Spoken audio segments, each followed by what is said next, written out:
স্বরাষ্ট্রমন্ত্রীকে প্রধান করে সংবিধান সংশোধনে 12 সদস্যের বিশেষ কমিটি প্রত্যাখ্যান করে সংসদ থেকে বিরোধী দলের ওয়াকআউট। মুন্সিগঞ্জে কিশোর গ্যাংয়ের দৌরাত্ম্য, ছিনতাই, মাদক সেবন সহ অনলাইন প্ল্যাটফর্মে আধিপত্য বিস্তারের অভিযোগ, আতঙ্কে সাধারণ মানুষ। পার্বত্য চট্টগ্রামে বন্যার পানি নামতে স্পষ্ট হচ্ছে ক্ষতচিহ্ন। ড্রেনেজ ব্যবহার ঘাটতিতে 1 যুগ ধরে পানিবন্দী কুমারখালীর অর্ধশতাধিক পরিবার।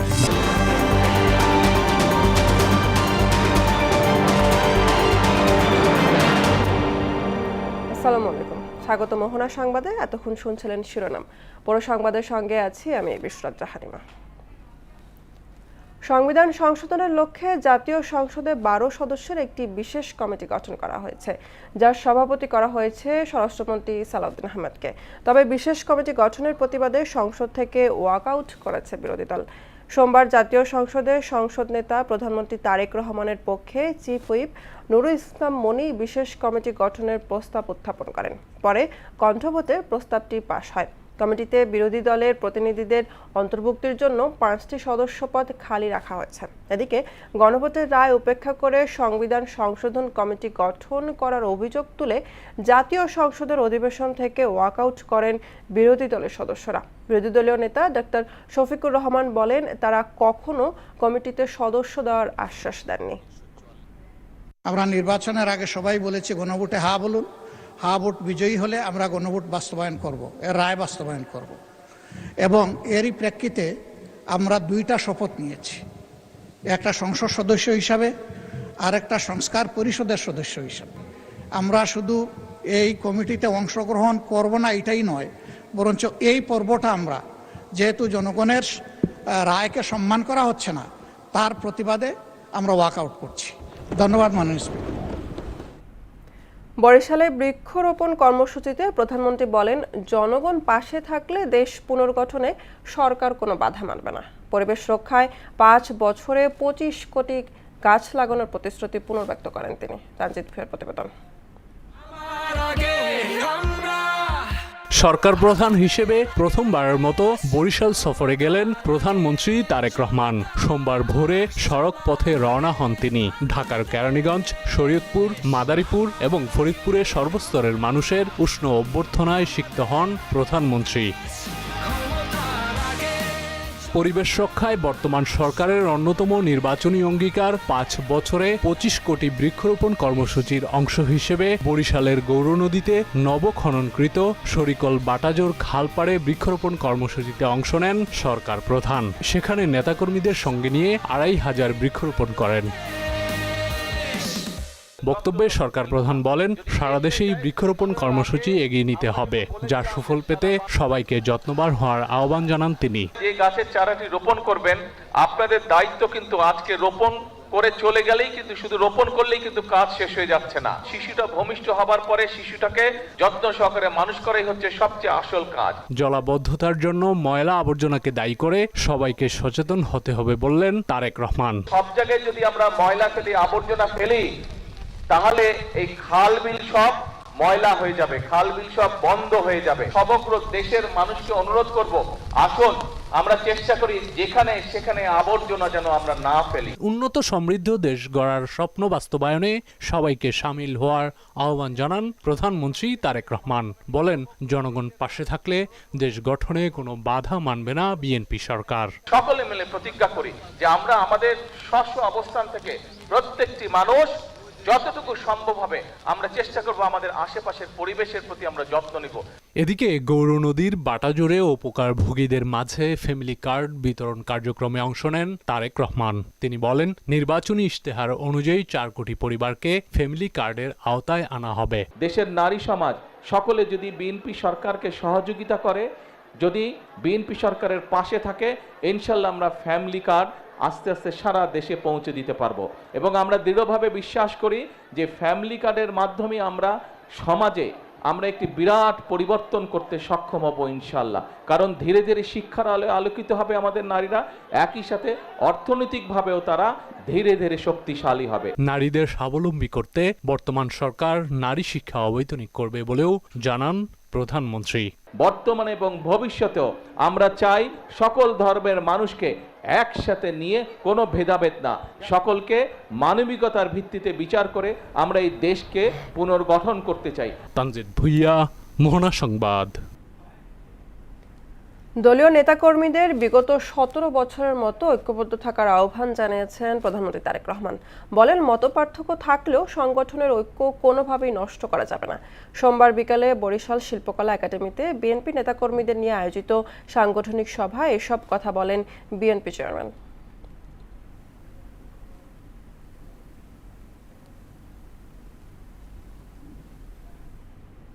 মুন্সিগঞ্জে বেড়েই চলছে কিশোর গ্যাংয়ের দৌরাত্ম্য। ছিনতাই, মাদক সেবন থেকে শুরু করে যোগাযোগ মাধ্যমে আধিপত্য বিস্তারের মতো নানা অভিযোগ করছে এসব কিশোরদের বিরুদ্ধে। এতে উদ্বিগ্ন হয়ে পড়েছেন অভিভাবক ও সচেতন মহল। দমনে অভিযান ও নজরদারি বাড়ানো হয়েছে বলে জানিয়েছে পুলিশ। মোহাম্মদ সুজনের তথ্য চিত্রে জানাচ্ছেন ডলি বিনতে মনোয়ারা।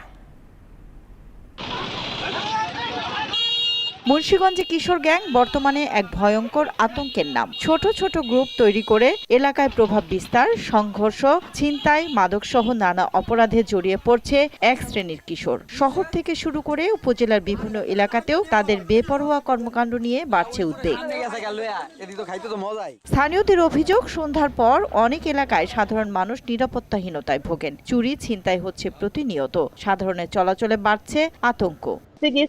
সেখানে আমাকে বসতে দিচ্ছে না বা উগ্র আচরণ করছে। তো এই জায়গাগুলো আমি এবং আমার আশেপাশে যাদেরকে নিয়ে যাই তাদের মনে নেতিবাচক প্রভাব ফেলছে। প্রত্যেকটা গার্ডিয়ান যাতে সচেতন হয়ে তার ছেলে মেয়েদেরকে কন্ট্রোল করার চেষ্টা করে। অভিভাবকদের মতে মোবাইল আসক্তি, পারিবারিক অবহেলা, সামাজিক অবক্ষয় এবং অপরাধ চক্রের প্রভাবে অনেক কিশোর বিপথে যাচ্ছে।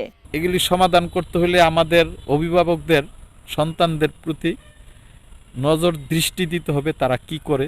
বাবার কাছে বিচার গেলে বাবা মারবে, শাসন করবে, এখন সেই শাসনটা উঠে গেছে।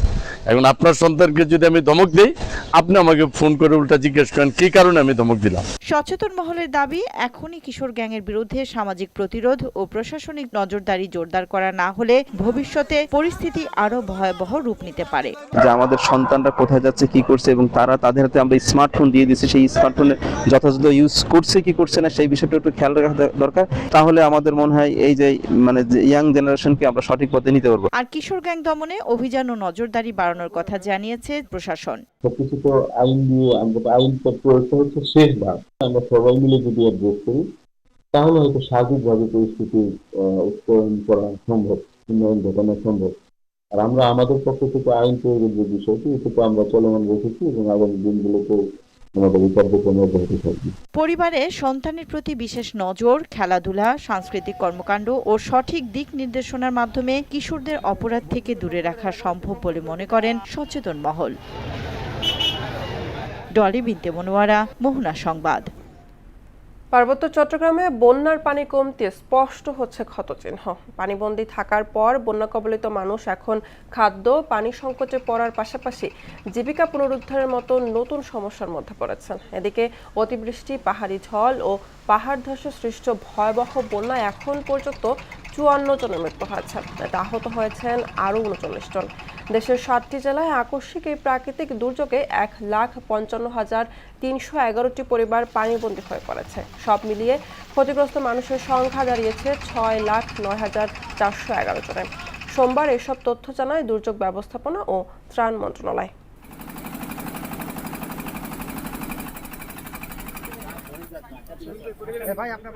টানা কয়েকদিনের ভারী বর্ষণে সৃষ্ট পাহাড়ি ঢলে খাগড়াছড়ির মাটিরাঙ্গা উপজেলার অযোধ্যা এলাকার ফেরিছড়া নদীর পানি বৃদ্ধি পেয়ে পানিবন্দী ও ক্ষতিগ্রস্ত হওয়া 2 শতাধিক দরিদ্র মানুষের মাঝে খাদ্য সামগ্রী ও চিকিৎসা সহায়তা দিয়েছে বিজিবির পলাশপুর জোন। ক্ষতিগ্রস্ত এলাকায় পরিদর্শন করে এসব খাদ্য সামগ্রী ও শস্য বীজ বিতরণ করেন পলাশপুর জোনের commander lieutenant colonel Mohammad Shahinul ইসলাম।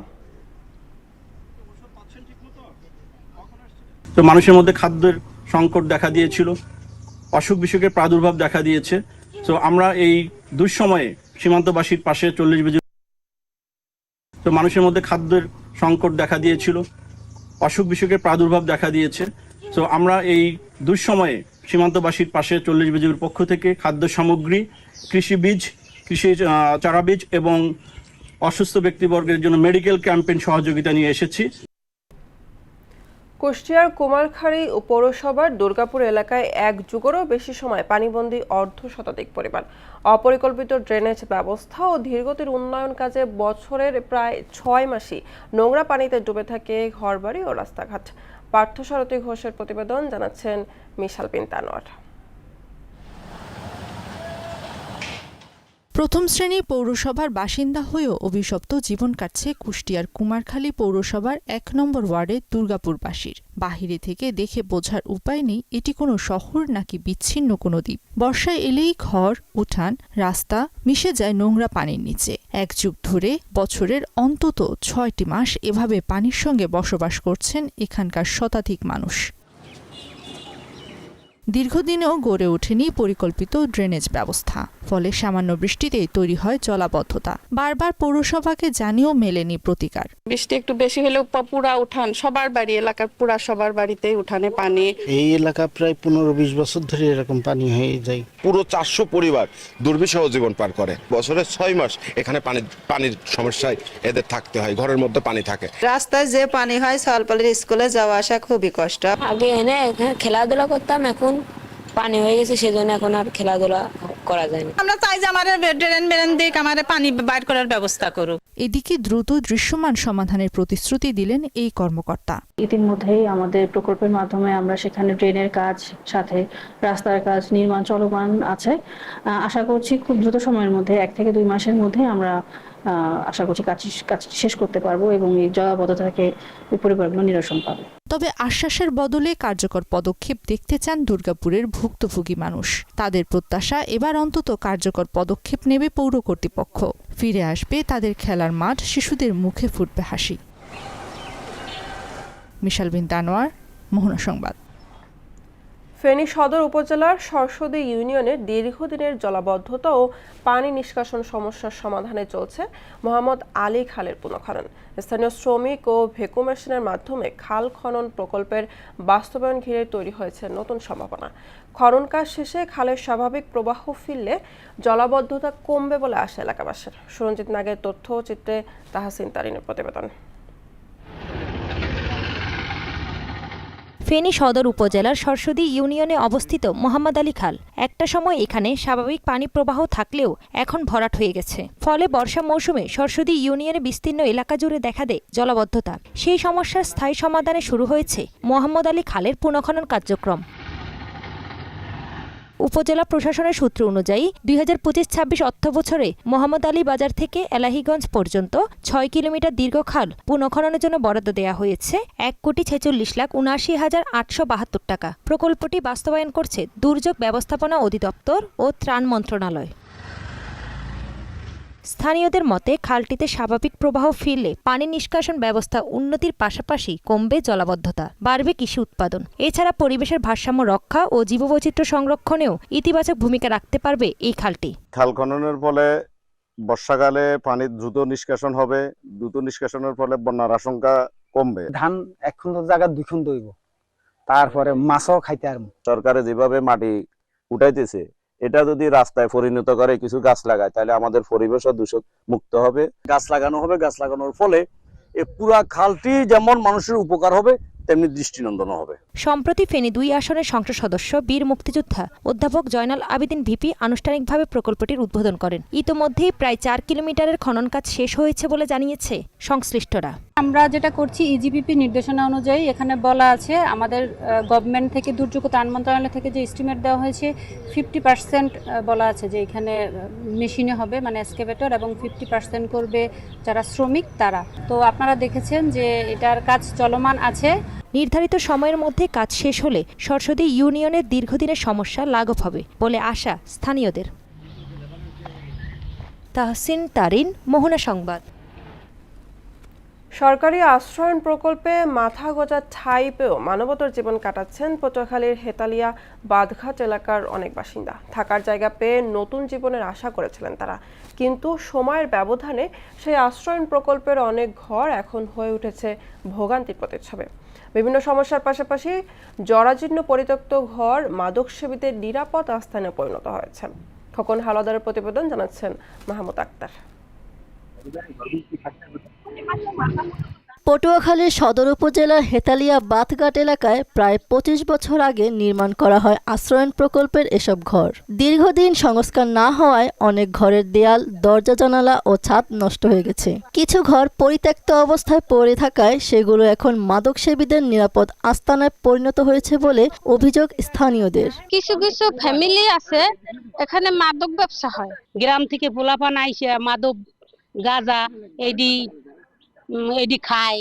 দীর্ঘদিন ধরে সমস্যাগুলো থাকলেও কার্যকর কোনো সমাধান হয়নি। দ্রুত ঘরগুলো সংস্কার, নিরাপদ পানি, রাস্তা ও ড্রেনেজ ব্যবস্থার উন্নয়নের দাবি তাদের। এনে নেতা আছে, নেতার দল লই আই হাগো নামাইবে, আর যারা কেন হেরা থাকে আমার থাকতে দে সেই ঘরটা। থাকার পর আমি কাজকর্ম করছি, পাশে মানে আমি কিছু পয়সা ব্যয় করছি। কিছুদিন পর আমার কইতে 40,000 টাকা দিল। হয়রানিমূলক প্রথম আচরণ করে, হয়রানিমূলক আচরণের পর সে যখন এখান থেকে চলে যায় তখন তার গাড়টা খালি থাকে, গাড়টা খালি দেখাইয়া বেচা বিক্রি করে। আর ঘর কেটা বেচে না বেচে ওই খবর তার মোরা রাখি নেব। এই ঘর যে মহাজন সে বাড়ি চলে যায়, সরকারের যত সুবিধা ব্যবস্থা পায় তারা নিয়ে যায়। আমার এমনি থাকতে দিচ্ছি, ঘরে চাল নাই, কিছু না, থাকতে কষ্ট হয়, রাস্তাঘাট নাই, আমাকে বৃষ্টি হইলে চলতে সমস্যা। মাদকসেবীদের বিষয়ে অভিযোগের ভিত্তিতে প্রয়োজনীয় ব্যবস্থা গ্রহণের কথা জানান অতিরিক্ত পুলিশ সুপার। যেসব স্পটে মাদকের বেচাকেনার তথ্য পাই, আমরা সাথে সাথে সেসব তথ্যগুলো যাচাই বাছাই করে যারা মাদকের সাথে জড়িত তাদেরকে আইনের আওতায় জন্য আমরা নিয়মিত অভিযান পরিচালনা করে যাচ্ছে। আমাদের থানা পুলিশের পাশাপাশি ডিবি এবং অন্যান্য সংস্থা, র্যাব আমাদের সাথে সহযোগিতা করছে। আমরা সকলে মিলে আশা করি পটুয়াখালীবাসীকে একটি মাদকমুক্ত পরিবেশ উপহার দিতে পারব। অসহায় মানুষের জন্য নির্মিত আশ্রয়ণ প্রকল্প যেন অবহেলায় পরিণত না হয়, এটাই এখন বাসিন্দাদের প্রত্যাশা। মাহমুদ আক্তার, মোহনা সংবাদ। এবার সারা দেশে অনুষ্ঠিত সভা সমাবেশ নিয়ে প্রতিনিধিদের পাঠানো তথ্য ও চিত্রে ডেস্ক রিপোর্ট। 2025-26 অর্থবছরের গ্রামীণ অবকাঠামো রক্ষণাবেক্ষণ টিআর কর্মসূচির আওতায় 71 লাখ টাকার চেক বিতরণ করেছে ময়মনসিংহ সিটি কর্পোরেশনের প্রশাসক রকুনুজ্জামান রোকন।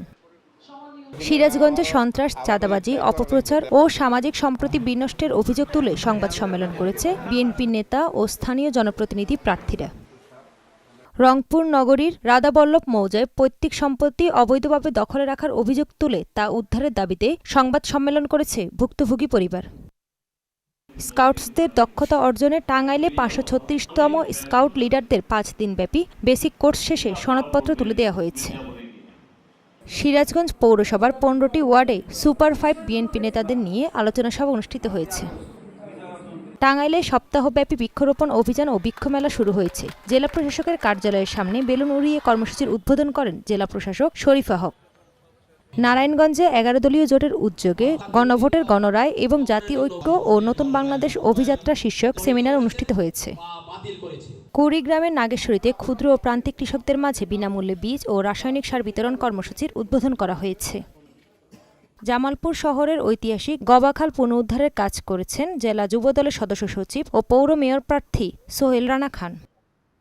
জয়পুরহাটের পাঁচবিবি উপজেলার বাগজানা জিনাইল খালপাড়ে বৃক্ষরোপণ করেন নির্বাহী কর্মকর্তা কাশফিয়া তাসরিন। রাঙামাটির বরকল উপজেলা সীমান্তবর্তী এরাবুনিয়া ও আমতলায় বন্যার পানিতে আটকে থাকা লোকজনের ঘরে ঘরে গিয়ে ত্রাণ সামগ্রী দিয়েছেন হরিণা জোনের commander lieutenant colonel Imrul Kayes Mehedi. কক্সবাজারের রামু উপজেলার দক্ষিণ মিঠাইছড়ি ইউনিয়নে বন্যা কবলিত এলাকায় ক্ষতিগ্রস্তদের মাঝে ত্রাণ বিতরণ করেন বাংলাদেশ জাতীয়তাবাদী ছাত্রদলের কেন্দ্রীয় সভাপতি রাকিবুল ইসলাম রাকিব। তাহসিন তারিন, মোহনা সংবাদ। দর্শক, এ পর্যায়ে জানিয়ে দিচ্ছি আজকের সংবাদপত্রের গুরুত্বপূর্ণ শিরোনামগুলো।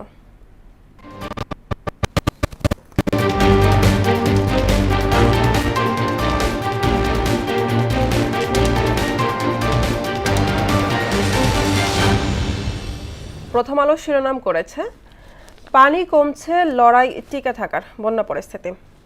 ফ্রান্সের বারুদ নাকি স্পেনের শান্ত নদী, বিশ্বকাপ ফুটবল 2026। সংবিধান সংশোধনে বিশেষ কমিটি, বিরোধী দলের প্রত্যাখ্যান। আজ কিছু এলাকায় ভারী বৃষ্টির সম্ভাবনা। দৈনিক ইত্তেফাক শিরোনাম করেছে বৃহস্পতিবার থেকে দেশ জুড়ে অতি ভারী বর্ষণের পূর্বাভাস।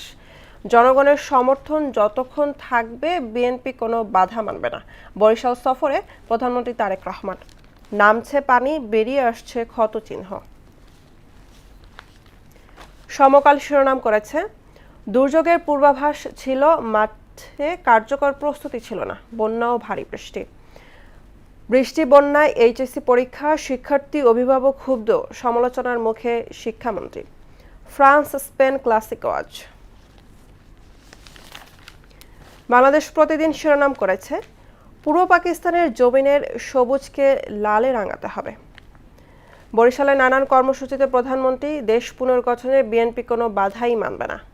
বন্দি মানুষ, বিপর্যস্ত জনজীবন, বন্যায় ডুবছে নতুন নতুন এলাকা, মৃত্যু বেড়ে 54, 9 জেলায় পরিস্থিতি অবনতির শঙ্কা, আবারও ফুঁসে উঠছে তিস্তা নদী। 7 বিভাগে বৃষ্টি হবে আরও 5 দিন। যুগান্তর শিরোনাম করেছে, উচ্চশিক্ষায় গিয়ে ফিরছে না 60% মেধাবী তরুণ, দেশের প্রদীপ জ্বলে বিদেশে। বরিশালে প্রধানমন্ত্রী, জনসমর্থন থাকলে দেশ পুনর্গঠনে বাধা মানবে না বিএনপি।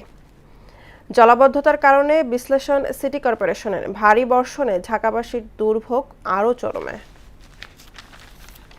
আমার দেশ শিরোনাম করেছে, ক্ষমতার কেন্দ্রে অবসরপ্রাপ্তরা, হতাশা বাড়ছে প্রশাসনে। ডিআইজি আনিসের জঙ্গি নাটক, 9 বছর পর নির্দোষ 4 পরিবার। দর্শক, এই ছিল আজকের সংবাদপত্রের গুরুত্বপূর্ণ শিরোনামগুলো। শেষ করব মোহনা সংবাদ, যাবার আগে শিরোনামগুলো আরো একবার।